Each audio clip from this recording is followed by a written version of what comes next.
رمضان کا مہینہ بخشش کا مہینہ ہے، اور ہم نے اپنا ایک ٹارگٹ بھی رکھا تھا کہ انشاءاللہ ہم اللہ سبحانہ وتعالیٰ سے کثرت کے ساتھ اس مہینے میں استغفار کریں گے اور پوری کوشش کریں گے کہ اللہ تعالیٰ ہمیں معاف کر دے۔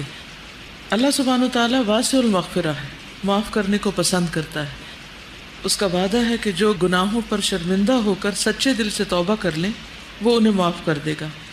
اللہ تعالیٰ کا ارشاد ہے الذین یجتنبون کبائر الاثم والفواحش الا اللمم ان ربک واسع المغفرہ، اور وہ جو بڑے گناہوں اور بے حیائی سے بچتے ہیں ماں سوائے صغیرہ گناہوں کے تو تیرا رب بڑا بخشش والا ہے۔ یعنی چھوٹے چھوٹے گناہ تو سب سے ہو جاتے ہیں، لیکن کبیرہ گناہ جو ہے، جن چیزوں کو اللہ تعالیٰ نے حرام قرار دیا ہے اور جن کا تذکرہ آپ قرآن مجید میں پڑھ رہے ہیں کہ یہ چیزیں حرام ہیں، ان چیزوں سے بچنا ضروری ہے۔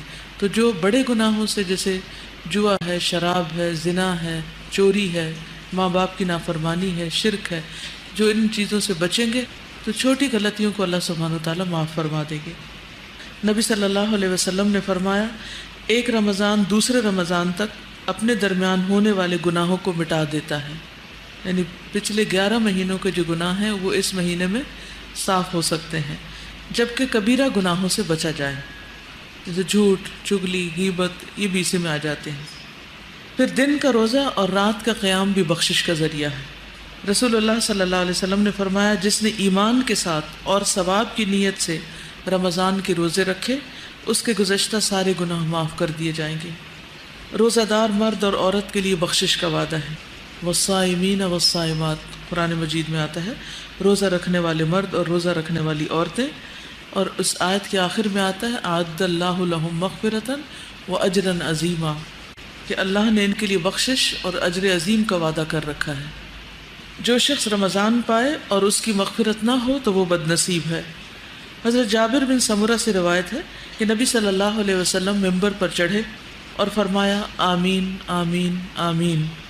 آپ نے فرمایا میرے پاس جبریل آئے اور انہوں نے کہا کہ اے محمد صلی اللہ علیہ وسلم، اللہ اسے اپنی رحمت سے دور کر دے، اللہ اسے اپنی رحمت سے دور کر دے جس نے رمضان پایا پھر وہ مر گیا اور اس کی بخشش نہیں ہوئی، حتیٰ کہ وہ جہنم میں داخل کر دیا گیا۔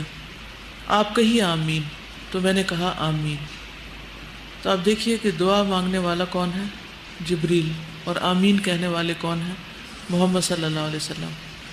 اور یہ ایک طرح سے بد دعا ہے اس شخص کے خلاف جو رمضان میں بھی حرام کام نہ چھوڑے، گناہ نہ چھوڑے، اور توبہ استغفار نہ کرے اور اللہ سے معافی نہ مانگے اور اپنے گناہوں کی بخشش نہ کروا سکے۔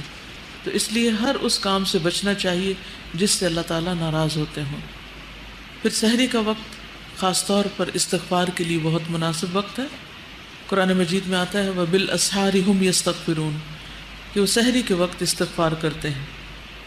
اللہ تعالیٰ ہر رات کو آدھی رات یا ایک تہائی رات کے آخری حصے میں آسمان دنیا پر نزول فرماتے ہیں اور ارشاد فرماتے ہیں کہ کون ہے جو مجھ سے دعا مانگے تو میں اس کی دعا قبول کروں، کوئی ہے جو مجھ سے سوال کرے تو میں اسے عطا کروں، کون ہے جو مجھ سے استغفار طلب کرے اور میں اسے بخش دوں، یہاں تک کہ طلوع فجر ہو جاتی، یعنی فجر کی اذان ہو جاتی۔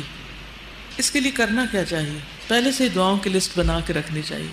اگر آپ نے اپنا گول سیٹ نہیں کیا ہوا کہ کون سی دعا مانگنی ہے تو اس وقت پھر ٹائم اتنا تھوڑا ہوتا ہے، اور ویسے بھی آپ ہاف سلیپی بھی ہوتے ہیں تو بہت ایکٹیو نہیں ہوتا مائنڈ کہ سوچ کے اس وقت دعائیں مانگی جائیں۔ تو بہتر ہے کہ وہ دعائیں کہیں یا تو لکھ کے رکھی بھی ہوں، کسی اسٹکی نوٹ پہ آپ لکھ کے لگا چھوڑیں، یا کوئی کتاب آپ نے سامنے رکھی ہوئی ہو، یا پھر اپنے دل میں اپنی دعاؤں کو حاضر کریں۔ اور اگر کچھ بھی یاد نہ رہے تو کثرت سے استغفار کرتے جائیں، یہ تو یاد رہے گا نا۔ اور اگر یہ بھی یاد نہ رہے تو اس کے لیے کہیں لکھ کے لگا دیں استغفار، صرف لفظ استغفار بھی کافی ہو جائے گا۔